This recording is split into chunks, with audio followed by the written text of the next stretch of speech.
Hôm nay là ngày đầu tiên cô gái này chuyển đến ngôi trường mới. Mọi thứ với cô vẫn diễn ra bình thường vì bản thân đã từng làm điều tương tự ở nhiều lần trước đó. Nhưng Sushi đâu biết, trước mắt mình chính là địa ngục trần gian, nơi mà những kẻ yếu thế sẽ phải chống chọi với những con người cực kỳ tàn ác. Ngay sau đó thầy giáo chủ nhiệm dẫn cô vào giới thiệu với các bạn mới. Việc chuyển trường với Sushi chẳng khác gì ăn cơm bữa, cứ 3 tháng một lần vì bố cô thường luân chuyển công tác. Sushi tự tin rằng hòa nhập với lớp là tài năng của mình. Nhưng khi cô giới thiệu bản thân xong thì khuôn mặt của bọn họ chẳng có vẻ gì là chào đón. Thầy giáo cũng khuyên mọi người hãy chăm sóc cho bạn mới đi nhé, rồi sắp xếp cho cô một chỗ ngồi ở phía cuối lớp. Với kinh nghiệm của mình thì cô tự dặn lòng cần phải tránh xa hai loại người, đó là người thua cuộc và những kẻ bị bắt nạt. Xui xẻo thay, cô gái ngồi bên cạnh Sushi nằm trong số đó ghi là nạn nhân của bạo lực học đường. Trên người cô ấy chằng chịt những vết sẹo mà bọn chúng đã để lại. Sau giờ giải lao thì có vài cô bạn tiến đến bắt chuyện với Sushi. Họ cũng giới thiệu cho cô biết về một số thành phần nổi bật trong lớp học này. Cô gái xinh đẹp này tên là Hegin. Bên ngoài thì luôn tỏ ra thân thiện và tốt bụng, nhưng trong vỏ bọc đó là một tính cách lạnh lùng và xảo quyệt. Đằng xa kia chính là Hegin, một idol của giới trẻ trong ngôi trường này. Bên kia là lớp trưởng Seo Jo-an, học sinh giỏi toàn diện mà ai cũng ngưỡng mộ. Nhưng tất cả chỉ là bề nổi của tảng băng. Nhưng cái tên kể trên ít nhiều đều tham gia vào vấn nạn bạo lực học đường, nơi mà họ tạo ra một trò chơi đầy tính tàn ác, buộc những kẻ yếu thế phải chịu số phận nghiệt ngã, và trên là một ví dụ điển hình. Ngày hôm sau, Sushi cũng bắt đầu cảm nhận được vấn nạn nan giải đó khi nhìn thấy có hai cô bạn đang cố tiếp cận trên. Họ đưa cô ấy vào nhà kho của trường rồi bắt đầu hành hạ. Họ làm đủ trò tàn bạo và chắc hẳn ra em phải đối diện với điều này trong một khoảng thời gian dài. Sushi lén lút đứng bên ngoài chứng kiến tất cả. Cô bắt đầu hình dung ra ngôi trường này chẳng phải là màu hồng, nhưng vẫn chưa hiểu được lý do gì mà cô ấy lại phải hứng chịu những thứ đó. Một lát sau, khi tất cả đã rời đi thì Sushi mới dám bước vào. Cô khuyên Ra-an nên tố cáo bọn họ đi, hay nếu sợ hãi thì cậu có thể đứng lên và bỏ chạy. Nhưng Kian chẳng nói bất kỳ một lời nào cả. Sushi tiến đến đưa cho cô ấy miếng băng dán vết thương. Cô bất ngờ khi thấy trên tay trên có rất nhiều vết sẹo. Có vẻ như cô ấy đã từng cố tự tử nhiều lần. Lý do đó chắc hẳn nằm từ việc cô bị bọn chúng hành hạ trong suốt thời gian dài. Khi biết hôm nay là thứ năm thì Gin khuyên Sushi nên quay về lớp, rồi còn bảo cô phải nhanh chân lên. Khi Sushi vừa bước vào lớp thì mọi người đều gửi tới cô một ánh mắt lạ lùng. Tiếp đến lớp trưởng tiến lên bảng rồi vẽ một hình ba giác. Vì Sushi vừa mới chuyển đến trường nên Do-an giải thích rõ cho cô hiểu. Vào ngày thứ 5 cuối cùng của tháng thì chúng ta sẽ chơi một trò chơi lựa chọn người Do. An liền gửi cho cô một đường link để tải trò chơi đó. Nó có tên là Kim Tự Tháp. Nói một cách đơn giản thì đây là một cuộc bỏ phiếu. Nó không bắt buộc, nhưng nếu không muốn tham gia thì cậu có thể làm giống như Gin. Tùy vào phiếu bầu mà cậu nhận được thì sẽ được xếp loại từ Anh đến D. Những người có thứ hạng Anh được hưởng một số đặc quyền, riêng những người có thứ hạng thấp hơn sẽ không thể chống lại họ. Ngoài ra cũng còn hạng F nữa. Khi cậu không nhận được phiếu bầu nào cả, điều hiển nhiên là hạng F sẽ đối nghịch với hạng Anh. Đến đây Sushi mới nhận ra trò chơi ngu ngốc này. Họ muốn tạo ra trò chơi để hợp pháp cho việc bạo lực học đường, và một trong số những người có mặt ở đây sẽ là kẻ bị ruồng bỏ. Mỗi người sẽ có 5 phiếu bầu để bỏ phiếu cho những người còn lại, không thể bỏ phiếu cho bản thân và không bỏ cho một người nhiều lần. Ngay sau đó trò chơi cũng được bắt đầu. Sushi suy nghĩ rất nhiều và cô quyết định bầu cho những người bạn hay trò chuyện với mình. Cô xin lỗi Dan vì không thể giành phiếu bầu cho cô ấy. Sushi hy vọng ít nhất bản thân cũng có một phiếu bầu từ cô bạn Ginian, nhưng điều đó đã không xảy ra. Sushi chẳng có bất kỳ một phiếu bầu từ ai cả nên sẽ phải đứng hạng F. Sắp tới cô sẽ phải đối diện với những thứ tồi tệ nhất như cô bạn ngồi bên cạnh đã từng. Trở về nhà trong sự lo lắng, Sushi muốn biết khi nào bố sẽ chuyển công tác. Cô thật sự mong chờ đến thời điểm đó để chuyển trường. 3 tháng là thời gian quá lâu để cô có thể chịu đựng và vượt qua nỗi ám ảnh này. Hôm sau khi Sushi đến trường thì liền có một nhóm người tiến đến quấy rầy. Gian là người được hạng Anh nên sẽ có quyền ra lệnh cho cô làm theo ý mình. Sushi lúc đó từ chối nghe theo lời của cô ta, nên cô ta ra lệnh cho hai người bạn đánh Sushi một trận. Nhớ đời cô ta đánh Sushi một cách không thương tiếc. Và dĩ nhiên là cô chẳng thể nào phản kháng. Những người còn lại chỉ biết hướng mắt dõi theo, vì đó là quy luật của trò chơi ngu ngốc này. Điều đặc biệt là bọn chúng đánh Sushi mà chẳng để lại bất cứ vết sẹo nào. Cả đồng nghĩa với việc cô sẽ không thể nào tố cáo được bọn chúng. Cô nhận ra rằng người tạo ra trò chơi này là để tạo ra đồng phạm, làm cho mọi người cảm thấy bình đẳng và không có cảm giác tội lỗi. Thậm chí camera ở đây cũng bị ai đó cắt bỏ. Dường như tất cả mọi thứ đều được lên kế hoạch một cách rõ ràng. Trong lúc Sushi đang bật ghi âm để làm bằng chứng tố cáo thì va vào người Hye-shin. Cô ấy khuyên Sushi nên tránh né một lát vì Gen đang tìm người hạng S.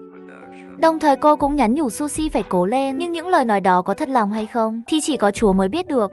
Vào bên trong, bọn chúng liền phát hiện ra Sushi đang bật ghi âm. Chúng còn biết hôm nay là chu kỳ kinh nguyệt đầu tiên của cô nữa.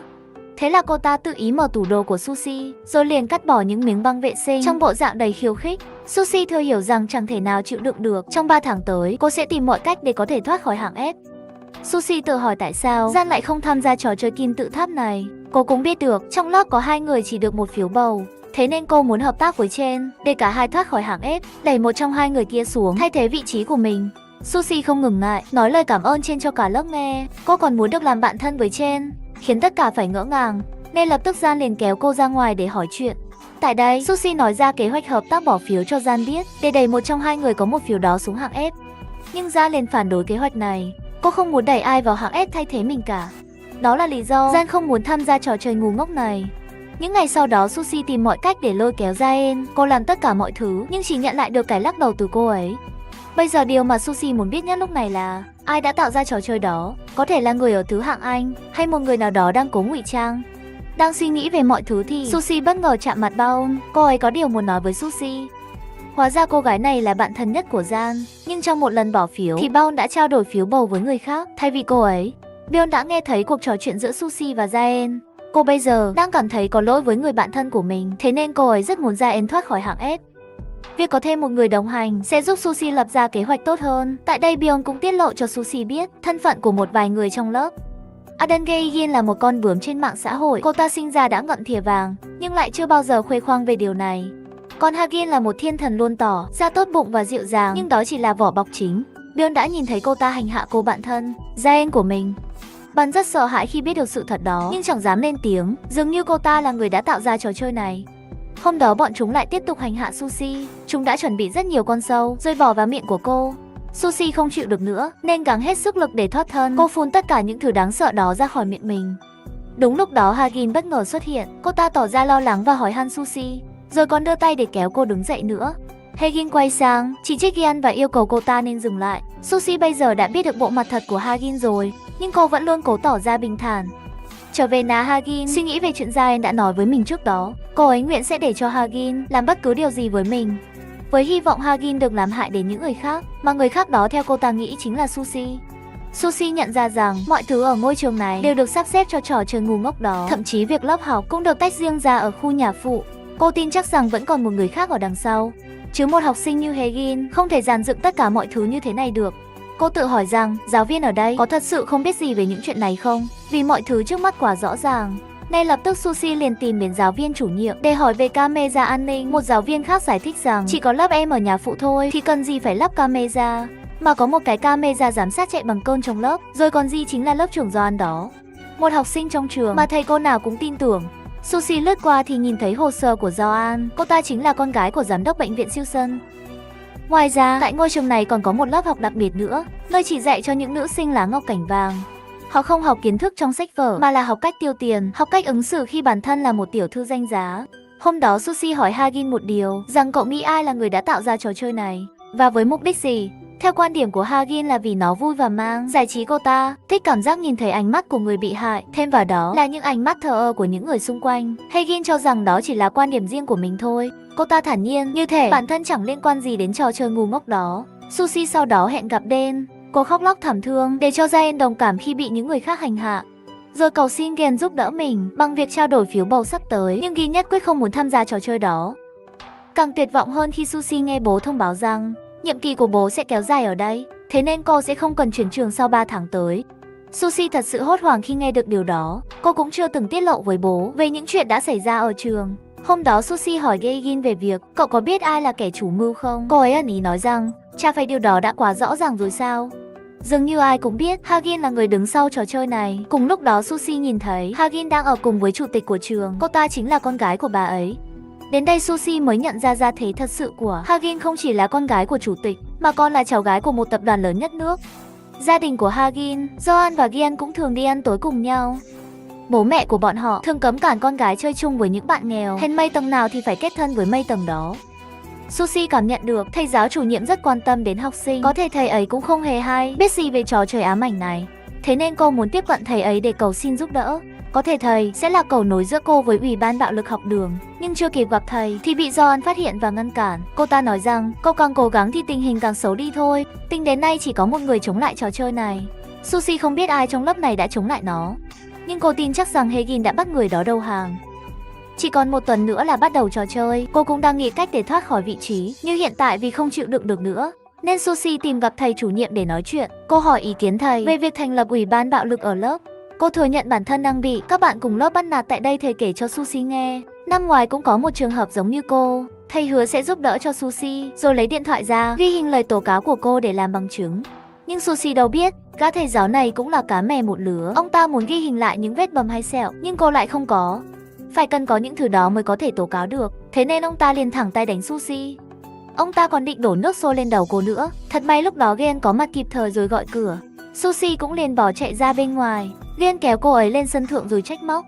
Khi Sushi dám ở một mình với gã thầy giáo điên khủng đó, ông ta muốn có bằng chứng bạo lực để uy hiếp gia đình của Gian. Lúc đó ông ta sẽ nhận được một số tiền để che giấu mọi chuyện. Gin cho rằng tất cả là lỗi ở tớ, rồi mọi chuyện sẽ sớm kết thúc thôi. Trong khi Sushi chẳng hiểu cô bạn đang nói về điều gì.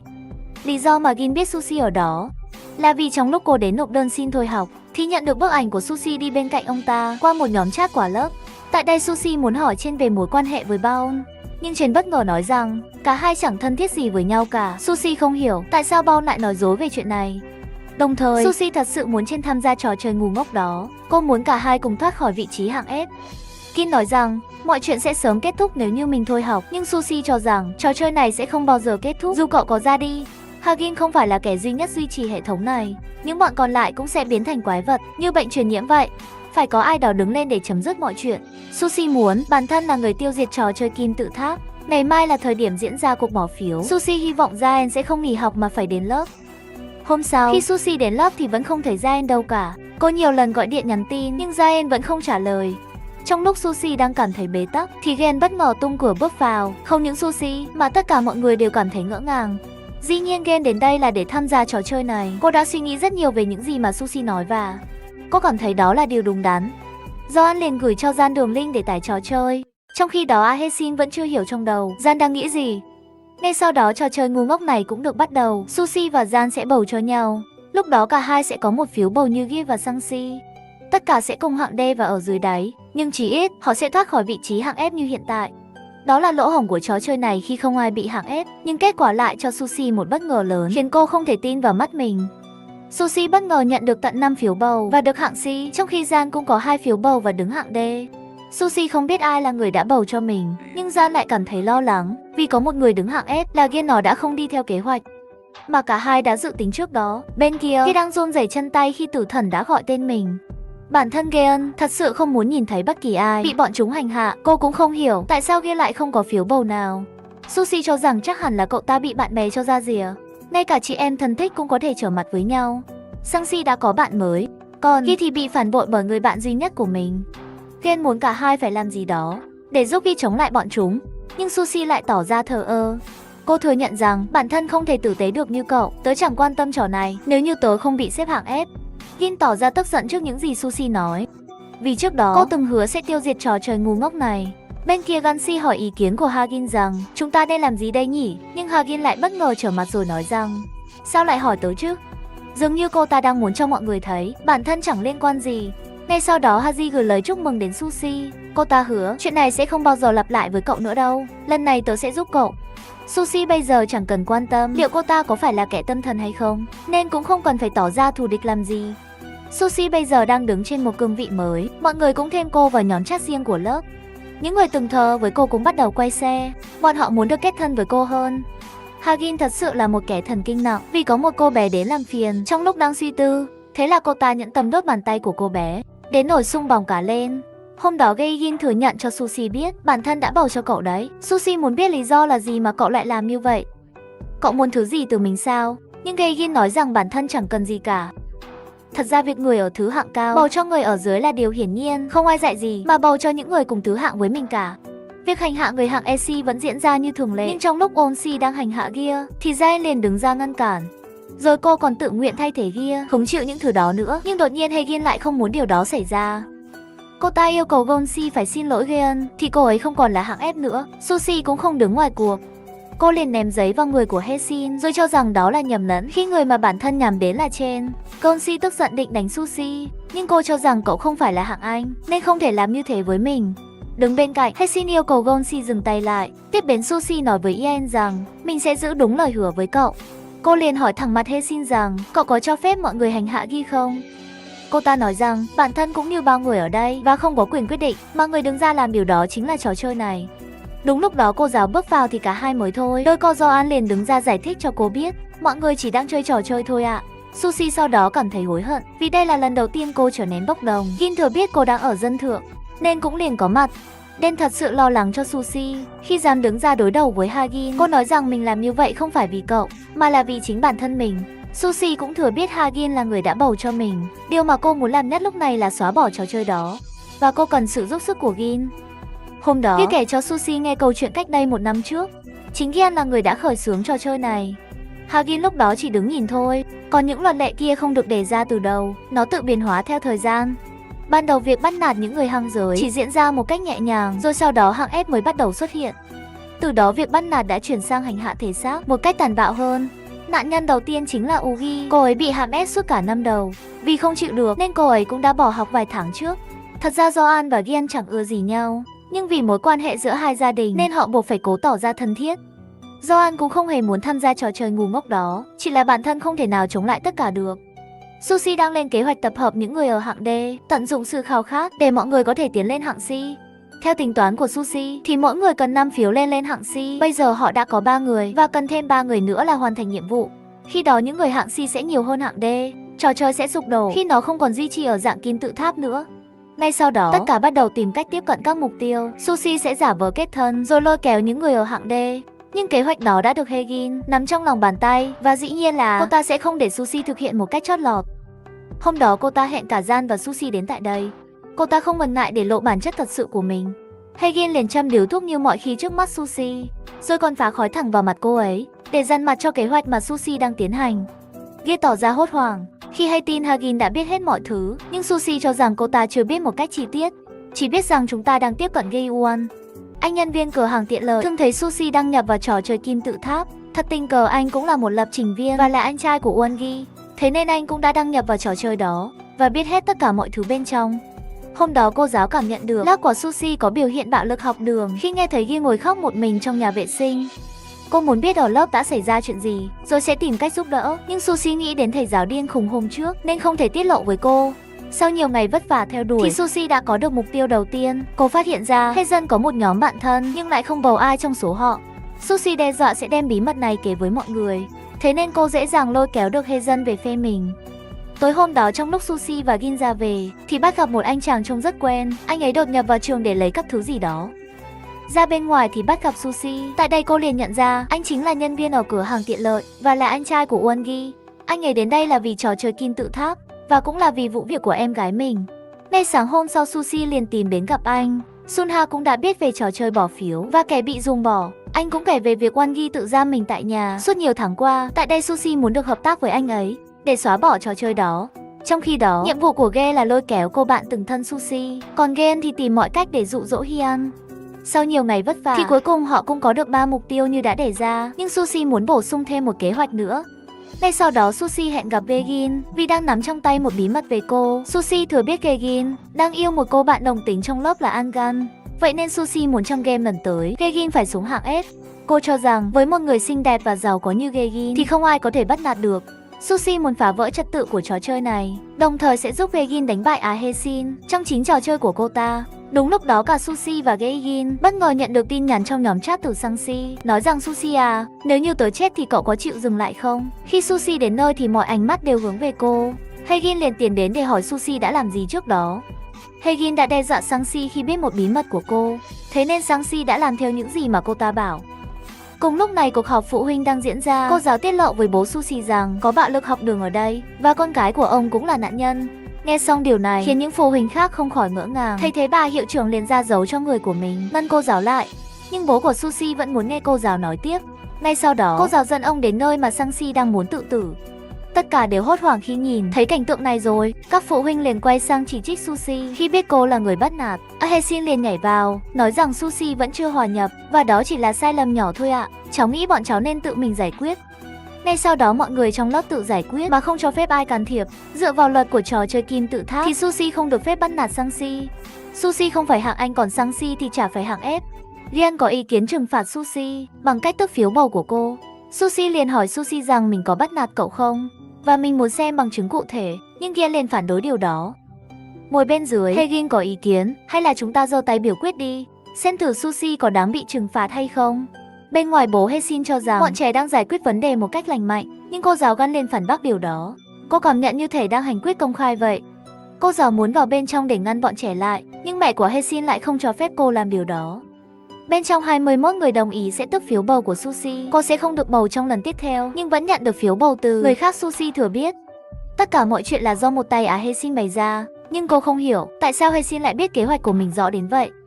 Không lâu sau đó, các bậc phụ huynh được mời vào nghe Hae-shin thuyết trình. Thứ mà cô ta đang trình bày lại chính là trò chơi kim tự tháp.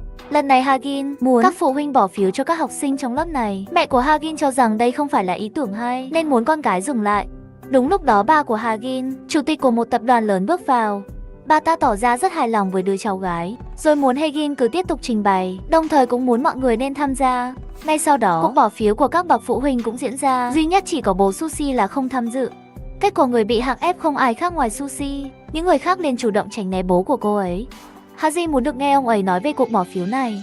Bố Sushi cho rằng việc phân chia thứ bậc tồn tại khắp mọi nơi, trong quân đội, trong xã hội và cả trong trường học. Ông cho rằng đó là điều phải làm để duy trì trật tự và các thỏa thuận. Nhưng Sushi liền phản bác điều đó khi bố nhắc đến trật tự. Nếu ai đó bị hạng ép thì chẳng khác gì địa ngục. Nó đáng sợ đến mức khiến người ta nghĩ đến cái chết. Tiếp đến Sushi muốn được đập nát cái kim tự tháp này. Trong khi tất cả đều cảm thấy sửng sốt thì bà của Hae-shin lại nở một nụ cười đắc ý. Bà cho rằng bố Sushi có một đứa con gái đầy chí khí và bà muốn ông giao Sushi cho tập đoàn của mình. Hôm đó, Sushi đi vào lớp thì thấy một chiếc camera trên bảng. Nó đã được anh Sun Ha lén đặt ở trước đó. Hagin nhắn tin cho một ai đó với nội dung: tôi sẽ biến ra em thành hạng ép ở trò chơi ngày mai. Sáng hôm sau, Hagin hỏi Hagin về việc kéo người lớn chơi game giữa tiết sự giờ. Cô cho đó là tiết lộ nội dung trò chơi trái với quy định. Trước đó Hagin và Sushi đã thông đồng với nhau. Họ sẽ tìm cách phá vỡ hình ảnh cai trị của Hagin trong lớp này, sau đó sẽ đưa Gim lên hạng Anh. Hagin muốn hỏi ý kiến của tất cả mọi người về những gì Hagin đang nói, nhưng không một ai dám hó hé một lời nào. Hagin cho rằng hỏi kiểu đó thì ai dám trả lời, thế nên cô có ý kiến sẽ bỏ phiếu kín kết. Quả có 13 người nói có và 11 người nói không. Trong việc Hagin đã làm lộ trò chơi ra bên ngoài, hình phạt dành cho Hagin là không được bỏ phiếu cho game tiếp theo, nhưng cô ta đâu thể dễ dàng bỏ qua như vậy được. Hagin liền cho người tung tin Hagin được bố đốt lót tiền để được nổi tiếng. Đồng thời Anson cũng bị bóc phốt khi gia đình xây phòng gym cho trưởng nữ sinh. Khi cả hai đang thắc mắc ai trong lớp này là người tiết lộ những chuyện đó, thì Hagin cho rằng bức ảnh mà báo đưa về Hagin như thể được chụp ở đây vậy. Dường như có camera giấu kín trong căn phòng này. Anh Gan sau đó cũng phát hiện ra chiếc camera đó. Để biết ai là thủ phạm, thì Hagin muốn mở chiếc thẻ nhớ đó ra xem. Bên dưới Sushi tỏ ra vô cùng lo lắng. Thật đúng, lúc cô giáo Gan bước vào và thừa nhận nó là của mình, cô muốn đặt nó để xem lớp này đã xảy ra chuyện gì. Nhưng thật ra nó chẳng phải là của cô. Cô giáo đã giúp Sushi thoát nạn vì nó là chiếc camera của anh Sun Ha. Sau khi thừa nhận chiếc camera đó là của mình, cô biết chuyện gì sẽ đến. Thế nên cô chủ động sắp xếp mọi thứ để rời khỏi ngôi trường này. Cô giáo Gan cũng thừa biết bản tính tàn ác của Hae-shin, nhưng cô không thể làm gì hơn thì sức mình có hạn. Cô cũng gửi cho Sushi số điện thoại, nếu có chuyện gì cần giúp thì báo cho cô. Cô tin Sushi sẽ chiến thắng trong cuộc chiến này. Sushi không hiểu sao Hagin lại biết camera giấu kín nó, vì chuyện này chỉ có mình cô và Gen biết. Cô liền đem nó ra để hỏi Gian và Gia. Gia run rẩy chân tay vì chính cô là nguyên nhân. Cô đã nghe ra An tiết lộ về chiếc camera, sau đó đem kể cho cô bạn Sushi. Từ đó Hagin mới biết được chuyện đó. Sushi không một chút suy nghĩ liền nuôi cô ấy ra khỏi nhóm. Ngay sau đó, trò chơi kim tự tháp lần thứ 15 tiếp tục diễn ra. Sushi và Gian đều được hạng D, trong khi Hagin được hạng Anh như kế hoạch trước đó. Kê Anh thì thoát khỏi hạng F. Điều bất ngờ hơn cả là Ban đột nhiên lại leo lên hạng Anh. Còn Gian thì điên tiết lên khi bản thân vừa tụt xuống hạng B. Hae-shin cũng thế, kế hoạch đẩy Gian xuống hạng S đã không thành công. Ngay sau đó Hagin tìm gặp Dan để nói chuyện. Dan cầu xin cô ta hãy để yên cho họ đi cùng. Lúc đó Sushi cũng bất ngờ xuất hiện. Tại đây Hagin tiết lộ rằng những việc mà bản thân làm với Sushi đều do Dan mà ra. Nhưng làm sao Sushi có thể tin điều đó? Thứ mà cô biết lúc này là Hagin chỉ muốn Gin là hạng F. Mãi mãi Sushi quay sang hỏi Gin rằng cậu có muốn là hạng F không? Và dĩ nhiên là cô ấy không hề muốn. Hagin bật cười khi nghe Sushi nói mình là kẻ bắt nạt. Nếu tôi là kẻ bắt nạt thì cậu là gì hả Gen? Không sao đâu Gen, tôi sẽ nghiền nát nó giúp cậu sớm thôi. Bây giờ hạng S đã không còn tồn tại nữa, thế nên Sushi hỏi ý kiến Hagin về việc dẹp bỏ trò chơi vô nghĩa này. Nghe được điều đó khiến Gi-won và Gonsi không khỏi tức điên lên, trong khi Sushi vẫn cứ tiếp tục khiêu khích nhóm người của Hagin. Mọi người không hiểu tại sao Bao lại leo lên được vị trí hạng Anh.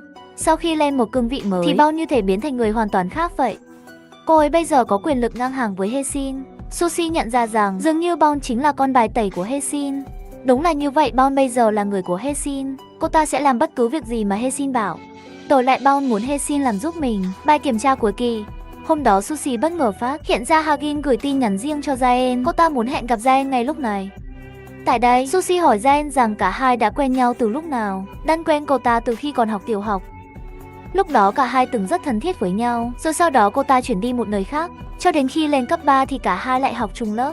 Hôm đó, bố Sushi về nhà thông báo rằng bố sắp chuyển công tác. Ông muốn Sushi chuẩn bị chuyển trường trong tháng tới. Biết được tin này khiến Sushi không khỏi ngỡ ngàng. Cô không biết thời gian còn lại có đủ để phá bỏ trò chơi ngu ngốc đó hay không. Yagin muốn thay đổi một số luật lệ. Nếu như cuộc bỏ phiếu sắp tới không có hạng F thì chúng ta cũng phải bỏ đặc quyền hạng Anh. Nhưng Hagin lại khẳng định chắc nịch rằng lần tới chắc chắn sẽ có người hạng F. Trở về nhà, Gin gọi điện cho mẹ. Bà ấy tiết lộ rằng hôm qua Suwon có tìm đến đây. Nghe xong điều này khiến Gin phải chết lặng. Ngày hôm sau cô bất ngờ nghỉ học mà không đến lớp. Đồng thời Hagin cũng vắng mặt một cách đáng nghi. Sushi liền gọi điện cho Jaen nhưng không thể liên lạc được. Cô cảm nhận có điều gì đó bất thường. Tối đó Hagin đến nhà của Jaen. Cô ta hỏi Jaen rằng mẹ cậu có biết tại sao tôi lại cứ quấy rối cậu như vậy không? Yen thừa nhận vì đó là lỗi của tôi. Hagin lạnh lùng châm lửa rồi đốt bàn tay của Jaen. Đúng lúc đó Sushi bất ngờ xuất hiện. Cô thừa hiểu Hagin đã phải tốn rất nhiều tiền chỉ để bắt nạt Yen trong yên bình. Cô cũng thừa biết Hae-shin đã dùng các mối quan hệ để buộc bố cô chuyển công tác, nhưng Sushi khẳng định bản thân sẽ không chuyển trường đâu. Sushi tự hứa với lòng là sẽ đánh bại Hae-shin để nghiền nát trò chơi chết tiệt đó, và trò chơi đó chính là Hae-shin. Gen muốn Sushi ở lại cho đến khi trò chơi đó kết thúc. Rồi cô sẽ kể cho Sushi và những người khác nghe một chuyện mà bản thân đang giấu. Ngay sau đó cả hai ghé cửa hàng tiện lợi. Anh Sunha đã ghi lại rất nhiều đoạn ghi âm ở lớp học. Anh ấy sẽ tung tất cả lên YouTube bằng một tài khoản nước ngoài. Anh lo sợ khi tung nó thì Sushi sẽ có kết cục như em gái mình. Nhưng cô lại không sợ điều đó. Người phải lo sợ chính là Hagin khi lộ bộ mặt thật với công chúng. Hóa ra, người giúp Sushi ghi âm những cuộc hội thoại trong lớp chính là Joan. Ngay từ đầu cô ấy chẳng ưa gì Hagin và trò chơi ngu ngốc đó. Việc kết thân với cô ta cũng chỉ vì gia đình Joan muốn thế. Tối hôm đó Hagin tìm đến Gaegin để khiêu khích. Cô ta thừa biết Gaegin và Engan vẫn đang còn rất mặn nồng với nhau. Hagin nghe nói bố mẹ Gaegin phản đối việc cô ra mắt. Nếu lần này ra mắt bại bại thì họ sẽ chẳng thể nào cứu con gái thêm một lần nào nữa. Dĩ nhiên việc Hagin tiết lộ mối quan hệ giữa hai người thì mọi thứ sẽ tồi tệ hơn. Trong khi Gaegin thách thức cô ta làm điều đó thì Engan lại quỳ gối để cầu xin Hagin. Mặc cho Gaegin bảo Engan đứng lên nhưng cậu ta không thể. Hagin nói rằng tôi sẽ để mắt đến cậu nếu như không muốn cậu ta quỳ xuống thêm một lần nữa. Ngay sau đó Hagin gửi tin nhắn cho Sushi với nội dung đầy khiêu khích. Hôm nay cậu có thu được nhiều bản ghi âm hơn không? Sushi tự hỏi tại sao cô ta lại biết về chuyện này chứ? Có vẻ như Joan đã quay xe sau khi bị Hagin nắm thóp. Tiếp đến cô ta gửi cho Sushi một tập tin khiến cô thật sự sửng sốt. Cô ta có bằng chứng để tố cáo bố của Sushi tham nhũng, lợi dụng con gái chuyển trường để có được những mối quan hệ vững chắc. Việc tham nhũng được che đậy bởi chương trình cố vấn. Sushi bây giờ không biết phải làm sao với những đoạn ghi âm này. Cô sẽ xóa đi để bảo vệ gia đình mình hay tiếp tục tung nó ra để đối đầu với con là thần kinh đó? Vì bị Hagin nắm thóp nên Sushi không thể tung ra những đoạn ghi âm ở lớp học. Tại chuyến dã ngoại của lớp, Gaegin và mọi người trong nhóm thật sự thắc mắc về điều đó. Sushi nói rằng tôi cần phải trì hoãn nó, nhưng cô lại không muốn tiết lộ lý do. Ngay sau đó Sushi tiếp tục chạm mặt ái Hagin ở bên trong. Cô ta muốn biết cảm giác lúc này của Sushi khi đang phản bội bạn bè của mình. Sushi cũng thế, cô muốn biết Hae-shin làm tất cả mọi chuyện là vì mục đích gì. Thật ra thứ mà cô ta muốn là nhìn thấy sự rạn nứt và phản bội trong tình bạn. Cô ta muốn tình bạn của Sushi sẽ phải tan vỡ. Gaegin tỏ ra rất tức giận khi biết Engan vừa từ chối tham gia cuộc thi bơi lội. Cô liền tìm gặp cậu ấy để hỏi lý do thì ở đó còn có Hae-shin nữa. Tại đây Gaegin cũng thừa biết chính cô ta là người đã gây sức ép với Engan. Cậu ấy làm như vậy cũng chỉ để bảo vệ cho Gaegin mà thôi. Hagin đang muốn nắm thóp tất cả những người đứng về phía Sushi, buộc họ phải phản bội cô ấy trong những kế hoạch sắp tới. Tiếp đến cô ta tìm đến Hyun để gây sức ép. Cô ta nắm được thông tin anh trai của Hyun đang tham gia một cuộc phỏng vấn tại công ty luật. Người phỏng vấn đó từng là cố vấn pháp lý ở tập đoàn gia đình Hagin. Vậy nên Hagin tin chắc rằng Hyun thừa biết phải làm gì để anh trai mình không gặp khó. Không lâu sau đó, Hagin bất ngờ bị ai đó đẩy xuống hồ bơi. Thật may lúc đó, Jaen và Engan có mặt kịp thời để đưa cô ta lên. Nhưng khi lên bờ, Hagin lại nói với thầy giáo rằng chỉ là do em bị trượt chân, nhưng ai có mặt ở đó cũng thừa biết không phải vậy. Thầy chủ nhiệm cứ làm quá khi luôn miệng kêu gào phải đưa Hagin đến bệnh viện. Cô ta cảm thấy khó chịu về điều này. Hagin liền dẫm lên chân của thầy giáo rồi yêu cầu ông nên im lặng. Ông ta chẳng dám hó hé một lời khi bản thân chẳng khác gì con tốt của Hagin cả. Joan đã nhìn thấy Gingan đẩy Hagin xuống hồ bơi. Cô khuyên Gingan đừng hành động liều lĩnh vì ai cũng biết bản tính tàn ác của Hagin. Gingan tỏ ra lo sợ rồi cho rằng bản thân không cố ý làm vậy, đó chỉ là sự cố mà thôi. Cùng lúc này, bố của Hae-shin đang ngồi ăn trưa với bố của Do-an và bố của Gyeon. Bố Do-an nhắc đến trò chơi kim tự tháp mà bọn trẻ đã tạo ra. Ông cảm nhận trò chơi đó thật sự nguy hiểm. Ông muốn chấm dứt trò chơi đó, nhưng bố của Sushi có đôi chút băn khoăn. Bên kia thầy giáo chủ nhiệm muốn cả lớp tự phân nhóm để ở chung phòng. Engan về nhóm của Hagin trước sự khó chịu của Gaegin. Còn cô bạn Git thì lại quay xe với nhóm của Sushi. Thay vào đó là một cô bạn Gugin, người từng phản bội với Jaen nhưng bây giờ chẳng có lựa chọn nào khác. Tối hôm đó Gaegin và Hiên nhận được tin nhắn từ Hagin với lời nhắn hãy làm theo chỉ dẫn của tôi và tôi sẽ liên lạc lại với các cậu sau. Một lát sau Gaegin và Hiên tạo một buổi sinh nhật bất ngờ dành cho Sushi. Nhìn những gì hai người bạn làm khiến cô có đôi chút lấn cấn. Những bức ảnh về buổi sinh nhật đó được đăng lên mạng xã hội. Gogin bên này đã nhìn thấy tất cả. Sau đó cô vào trang cá nhân của Haegin rồi để lại một dòng bình luận có vẻ như cậu đang vui vẻ nhỉ. Cùng lúc này, Kungi nhận được tin nhắn từ người anh trai Hae-sun. Nếu lúc đó anh nhận ra những dấu hiệu nguy hiểm từ em thì em có làm bạn với những cô gái đó không? Kungi cũng tự hỏi bản thân về câu hỏi đó từ anh trai. Một năm trước cô từng bị bọn chúng bắt nạt cho đến khi phải nghỉ học. Bọn chúng ép cô phải cởi đồ rồi còn quay cả video lại. Nghĩ đến những thứ đó khiến Won-gin vẫn đang còn rất căm phẫn. Nhiều tháng qua, cô tự ra mình trong căn phòng tăm tối này. Trong khi đó anh Sun-ha vẫn luôn tìm mọi cách để giúp em gái thoát khỏi nỗi ám ảnh kia.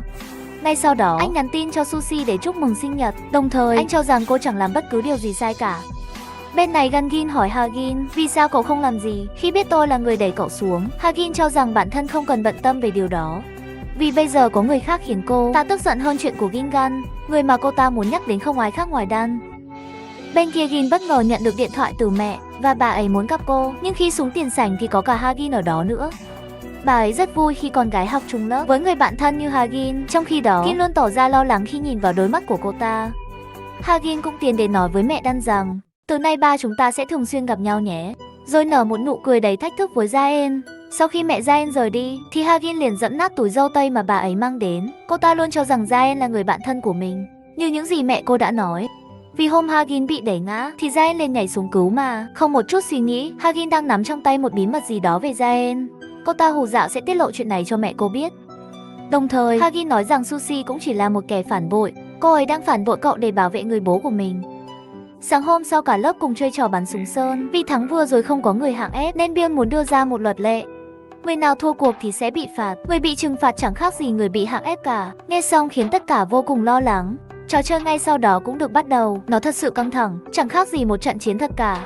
Đỉnh điểm là cuộc đối đầu giữa Sushi và Gangin. Cô ta không bắn mà tiến đến đánh Sushi bằng báng súng, rồi cho rằng chính Sushi và Gaeon là nguồn cơn của mọi chuyện. Khi chuyển trường đến đây, Sushi sau đó cũng vùng vẫy để thoát thân. Cô liền nhặt súng của mình lên nhưng lại không nỡ ra tay khi nhìn Gangin khóc một cách thảm thương như vậy. Cùng lúc đó, Hagin đang bắn liên tiếp vào người của Dan. Cô ta lại tiếp tục đem mẹ của Dan ra để hù dọa. Nếu như không muốn nhìn thấy mẹ cậu đau khổ thì hãy phản bội lại những người bạn của cậu đi. Trò chơi kết thúc khi người thua cuộc là Sushi, Gaeon, Hyun Angun và cả Gin nữa. Biên muốn những người đó phải bước lên phía trước để chọn ra người hạng ép. Haegin cũng cho rằng phải có người hạng ép thì những người còn lại mới cảm thấy an toàn. Luật của trò chơi là người kia phải tự vạch trần những lỗi lầm của nhau. Người bị tố nhiều nhất chính là người được chọn ở hạng ép. Trước đó Hagin đã nhắn tin với mọi người rằng hãy phản bội lại Sushi đi. Nhưng bây giờ tất cả đều buông súng và không muốn vạch trần ai cả. Nhưng kia lại bất ngờ tự bắn vào bản thân.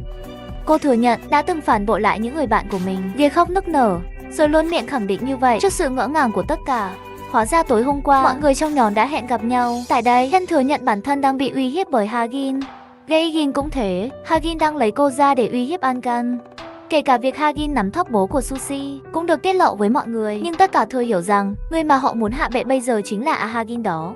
Trở lại với thực tại, mọi người đều tự chĩa súng vào chính bản thân mình, vì ai trong số họ cũng đều có những lỗi lầm riêng cả. Sushi liền thừa nhận rằng từ ngày đầu tiên chuyển đến trường tôi đã ghét tất cả các cậu. Còn Hyun thì cho rằng bản thân đã chụp lén ảnh những cô gái khác. Sau khi tất cả thừa nhận xong thì họ bắn qua bắn lại, vui vẻ trêu đùa như thể chẳng có bất kỳ một lời vạch chân nào ở đây cả. Để ngăn việc này lại, Hyun muốn động tay động chân với Gia, nhưng Angan liền đứng ra ngăn cô ta lại. Hyun không chịu dừng lại còn đánh cả Angan nữa. Chân của Angan vô tình va vào chiếc đinh khiến tất cả vô cùng hốt hoảng. Ngay sau đó Angan được đưa vào phòng cấp cứu. Tin tức này cũng đến tai của mẹ Hagin. Bà ta muốn bà hiệu trưởng giấu kín chuyện này, đừng để lộ ra bên ngoài. Họ bắt lo lắng hơn khi biết cô gái bị thương là học sinh được nhận học bổng. Bên này cả Do-an và Soha khuyên Gyeon nên dừng lại. Họ không muốn nhìn thấy Gyeon làm tay sai của phù thủy Hagin, nhưng Gyeon vẫn không chịu lắng nghe. Rồi còn sỉ nhục thậm tệ Soha khi cô chỉ là con gái của tài xế bố mình. Trong khi đó Hagin cho rằng không ai có lỗi trong chuyện này cả, kẻ có lỗi chính là trò chơi kim tự tháp. Cô ta nhớ đến chuyện năm xưa, khi cô giáo từng hướng dẫn mọi người chơi một trò chơi tương tự, rồi sau đó là cảnh Hae-shin bị một nhóm bạn bắt nạt. Khi trở về phòng, Suzy cảm nhận được Hagin chẳng có một chút gì tội lỗi về những hành động của bản thân, nhưng cô ta lại nói rằng cậu nên hỏi câu đó với Ian thì đúng hơn. Dường như trong quá khứ, Chen từng không đứng về phía Hagin, đó là lý do mà cô ta luôn gọi Chen là kẻ phản bội. Và những gì cô ta đang làm cũng xuất phát từ đó mà ra. Tối hôm đó gã thầy giáo tập hợp tất cả mọi người lại để nói chuyện. Ông ta thông báo Engan đã được chuyển đến bệnh viện Seosin. Ông ta cho rằng đây là một tai nạn vì bất cẩn, rồi yêu cầu tất cả đừng viết những câu chuyện bịa đặt lên mạng xã hội. Đứng bên dưới, Suzy thừa biết thầy giáo đang muốn che giấu đi mọi chuyện. Có vẻ bố mẹ của những người ở đây bảo thầy ấy phải làm thế. Gã thầy giáo đưa ra hình phạt cho Gian là dọn dẹp hành lang trong 2 tháng. Cô ta liền đáp rằng em sẽ gọi người hầu của mình đến đó, làm nên thầy cứ yên tâm. Gae-gin không chịu đựng được nữa nên tiến đến túm tóc của cô ta. Cô định cho Gian một bài học nhưng Suzy ngăn cản. Cô khuyên Gae-gin cứ bình tĩnh, còn việc tiêu diệt cô ta thành từng mảnh thì để mình làm. Bên kia Hae-gin liền gửi thông báo vào nhóm chat của lớp. Cô ta muốn trừng phạt Gian theo luật của trò chơi kim tự tháp. Hôm sau do An đến thăm Angun. Nhìn thấy cậu ấy đã tỉnh lại nên cô cũng rời đi. Cùng lúc đó Gae-gin và Dan cũng có mặt đứng bên ngoài. Dan tự hỏi có phải lỗi là do mình hay không. Cô ngồi suy nghĩ về mọi thứ cho đến khi bầu trời chuyển tối. Cô nhắn tin cho mẹ, biết rằng đã có một người bị thương vì con, nhưng rồi lại xóa mà không dám gửi đi. Hôm sau khi đến lớp, Suzy bắt đầu lên kế hoạch trả thù. Cô vạch ra những cái tên mà bản thân phải nhắm đến. Những người còn lại, Suzy muốn thuyết phục họ đứng về phía mình để trừng trị những kẻ ác ma trong lớp học này. Hôm sau khi đến lớp thì chỉ có 3 người đồng ý tham gia vào nhóm của Suzy. Những người khác dường như không muốn dây dưa vào rắc rối này. Vụ việc của Gen sau đó cũng bị phát tán ra bên ngoài. Suzy đã lan truyền nó qua một ứng dụng nhắn tin của giới trẻ. Nắm bắt được tình hình đó, do An liền thông báo cho bố. Có vẻ như mọi chuyện đã đi quá xa và không ai có thể giúp Chen được nữa rồi. Bố của Hagin muốn con gái phải sang nước ngoài du học. Ông lo sợ con gái sẽ vạch trần chuyện ông thăm ông công quỹ. Hae-shin không từ bất cứ thủ đoạn nào với những người có ý định ngăn cản mình, dù cho đó có là bố và dĩ nhiên là cô, chẳng thể nào chiều theo ý ông ấy được. Với tư cách là người hạng Anh thì ban sẽ đưa ra hình phạt cho Gen theo luật. Chưa kịp nói ra thì thầy giáo chủ nhiệm bước vào. Ông ấy lớn giọng yêu cầu Gen phải ra ngoài. Ngay bây giờ cô ta bị buộc phải chuyển trường. Sau những gì đã gây ra, Gen như điên tiết lên vì quyết định bất ngờ đó, rồi còn đưa ngón giữa lên trước mặt thầy nữa. Tại đây gã thầy giáo hứa sẽ giữ kín chuyện này với ngôi trường mới nếu như gia đình cô đồng ý trả cho ông một khoản tiền. Chưa kịp rút lời thì bố của Gen hùng hổ xung thẳng vào. Ông liền ra tay đánh con gái mình không một chút suy nghĩ. Việc Gen không còn học chung với Hagin thì công việc làm ăn của ông coi như đổ sông đổ bể. Trở về nhà, Hagin yêu cầu mẹ phải đưa Gen quay lại lớp của mình. Bà liền đưa cho con gái xem danh sách những kẻ bạo lực học đường. Bà hy vọng Hagin đừng bao giờ xuất hiện tên mình trên đó. Đồng thời bà cho rằng con gái đã tự làm hỏng mọi việc nên đừng tức giận với bà. Cùng lúc này bà nội của Hagin cũng có mặt. Bà ta quay sang quát mắng con dâu rồi bảo vệ cháu gái mình. Bà cho rằng Hagin đang làm rất tốt việc mà đứa cháu cưng đang làm, như thể để thực hành kỹ năng quản lý mọi người vậy. Kỹ năng sinh tồn, kỹ năng lãnh đạo xu hướng cho mình là người cai trị. Bà ta hứa sẽ cho Hagin mọi thứ, chỉ cần đừng làm việc một cách cầu thả. Bên kia Suzy tiết lộ cho 2 người bạn biết đã có thêm 3 người nữa tham gia cùng mình. Để thoát khỏi trò chơi thì họ phải cần thêm nhiều người giúp đỡ hơn. Tối đó Hagin bất ngờ tìm đến nhà của Jaen. Cô ta lấy kéo tự cắt đi mái tóc của mình. Ngay sau đó mẹ gọi điện đến cho Jaen. Khi vừa nghe Hagin kể hết mọi chuyện, bà cho rằng con làm như vậy với người bạn của mình thì liệu có đúng hay không.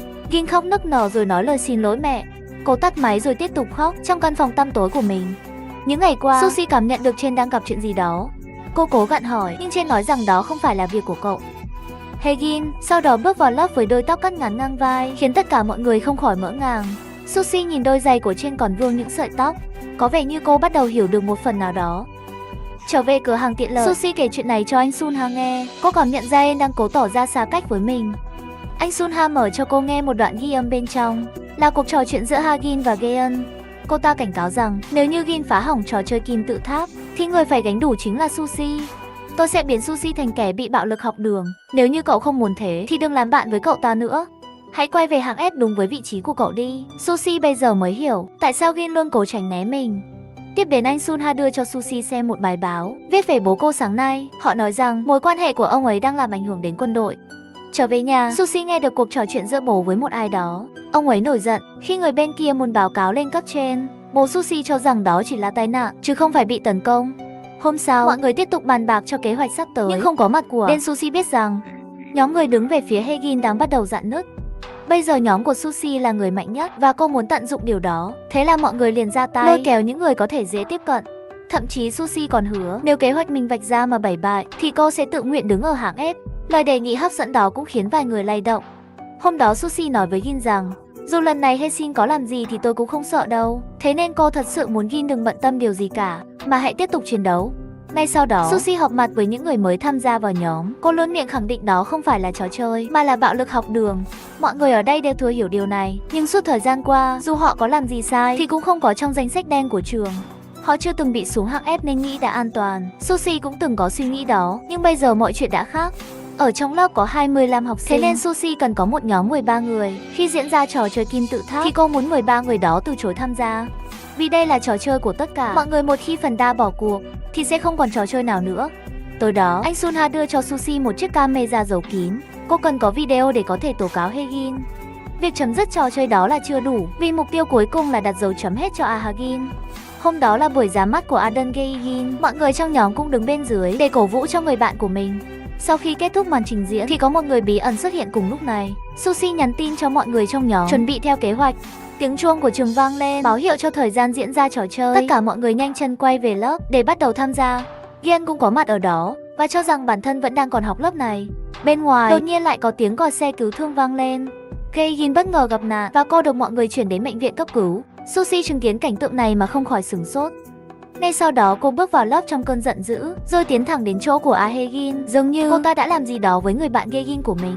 Sushi liền nói rằng vì cậu mà Gae-gin mới gặp chuyện chỉ. Vì trò chơi mà cậu tạo ra mà khiến Won-gin đã trở thành một người tự kỷ. Jaen thì nhiều lần muốn tự giải thoát bản thân, còn Engan có thể sẽ không làm vận động viên bơi lội được nữa. Tại đây Ha-gin cũng thừa nhận bản thân là người đã tạo ra trò chơi đó. Không những thế, cô ta còn muốn thay đổi luật. Lần này Ha-gin muốn chọn ra một người sẽ đứng hạng F mãi mãi. Sushi liền phản đối điều này bằng việc đưa cho cô ta xem một đoạn tin nhắn. Trước đó Hae-gin đã nhắn tin vào nhóm chat của lớp là sẽ trừng phạt Gian, nhưng cô ta đã không thực hiện điều đó. Và bây giờ Sushi sẽ không thể tin bất cứ lời nào từ cô ta nữa. Sushi liền hỏi tất cả mọi người rằng liệu các cậu sẽ bầu chọn cho ai, là người hạng F mãi mãi, người ngồi bên cạnh hay một người ở phía sau. Còn với Sushi thì cô không muốn làm điều đó, vì cô xem tất cả mọi người trong lớp này đều là bạn cả. Mục đích của trò chơi này không chỉ tiêu diệt những người hạng F, mà là tiêu diệt hết tất cả mọi người. Khi người hạng Anh như Gae-gin cũng tìm cách tự tử. Sushi muốn những ai không tham gia trò chơi này thì nên xóa ứng dụng và đứng dậy, nếu số đông đồng ý thì sẽ xóa bỏ trò chơi điên khùng đó. Hae-gin liền tán thành ý kiến đó, nhưng cô ta lại nhìn thẳng vào mắt Jaen, như thể đe dọa cô ấy vậy. Không để bị Ah-gin đó thao túng nữa, Gin liền đứng lên và khẳng định bản thân đã xóa bỏ ứng dụng. Ha-gin thật sự ngỡ ngàng trước những gì mà Gin nói ra. Liên tiếp sau đó là rất nhiều người đồng ý xóa bỏ ứng dụng, kể cả Gian cũng phản bội lại người bạn quyền lực của mình.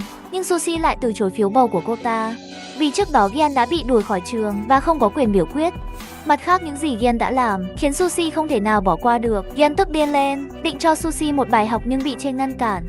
Thế là cô ta quay sang đánh Trên, không một chút thương tiếc. Nhưng cô ta đâu ngờ rằng những gì mình đang làm nằm trong sự tính toán của Sushi. Tất cả sự việc này được camera giấu kín ghi lại và nó đang phát trực tiếp trên các nền tảng mạng xã hội. Đến các giáo viên ở trường cũng đang xem đoạn video đó. Sau khi để Gian đánh chán Chê thì Gian mới bắt đầu phản kháng. Cô đè ngửa Gian ra trong sự kêu gào bất lực của Cùng lúc này Joan cũng đồng ý xóa bỏ ứng dụng. Trước đó Sushi đã gặp riêng Joan để nói ra hết kế hoạch của mình. Chính Joan là người đã giúp Sushi đặt lén chiếc camera đó. Cô đã làm theo những gì Lương Tầm Mách bảo và phớt lờ đi lời căn dặn của người bố. Kết thúc biểu quyết, có đến 12 người đã xóa bỏ ứng dụng ngu ngốc đó, nhiều hơn 2 so với những người đứng về phía Ha-gin, đồng nghĩa với việc trò chơi sẽ bị xóa bỏ ngay bây giờ. Cả thầy giáo chủ nhiệm sau đó liền cắt mạng để ngắt đoạn livestream. Nhưng bước đi này được anh Sunha và Sushi nắm trong lòng bàn tay. Anh ấy liền lẻn vào phòng của ông ta, rồi tiếp tục phát trực tiếp nó trở lại. Bên này cả bá hiệu trưởng cũng đều có mặt tại lớp học. Bà ta tỏ ra rất tức giận, rồi đập nát chiếc camera giấu kín này. Nhưng chừng đó cũng đủ để mọi người biết rằng tất cả giáo viên ở đây đều có liên quan đến chuyện này. Ngay sau đó Sushi gặp riêng Gin để nói chuyện. Lúc Iain đứng dậy, Sushi rất sợ cô ấy sẽ đồng ý làm hạng F vĩnh viễn. Iain cũng từng có ý định như vậy. Cô nghĩ rằng nếu bản thân ở hạng S thì mọi người sẽ không ai phải khổ sở nữa. Nhưng Gin nhận ra những gì mình nghĩ là sai. Nếu làm như thế thì mọi thứ sẽ càng rối ren hơn. Thế nên cô muốn đặt dấu chấm hết cho nó. Ngay sau đó, tất cả mọi người trong nhóm đến bệnh viện thăm Gae-gin. Hóa ra cô ấy chả bị làm sao cả. Trước đó đã có kẻ mang một bộ đồ thú nhồi bông muốn hãm hại Gae-gin. Vua Gin bất ngờ có mặt ở trường và phát hiện ra điều đó nên liền chạy đến đá vào người. Hắn tận dụng cơ hội này, Gae-gin cũng giả vờ ngất lịm đi. Con mang bộ đồ thú nhồi bông đó cũng nhanh chân tẩu thoát. Sushi lúc đó đã chứng kiến tất cả, nhưng là kế hoạch mà cô đã vạch ra. Thậm chí là cô và Gaegin cũng giấu kín chuyện này cho những người còn lại. Phía cảnh sát sau đó cũng bắt được kẻ bám đuôi, là một người phụ nữ tầm 30 tuổi, nhưng không biết ta được ai cử đến.